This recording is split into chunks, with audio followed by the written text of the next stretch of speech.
Today we're going to go through the steps to Sublimate ChromaLuxe Aluminum Photo Panels, available in 6 finishes.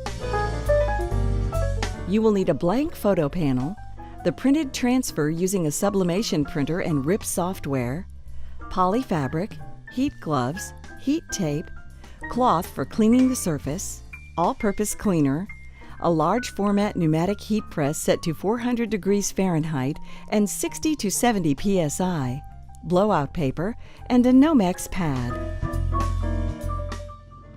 Start off by peeling the film and cleaning the blank surface.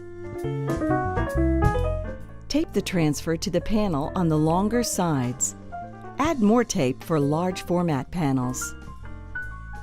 Place face up in the heat press at 400 degrees Fahrenheit for 1 minute and 25 seconds. Once pressed, remove transfer in one fluid motion and allow to cool. This is just one way to press a ChromaLuxe aluminum photo panel. Find the process that works for you, and please share your tips and tricks with us.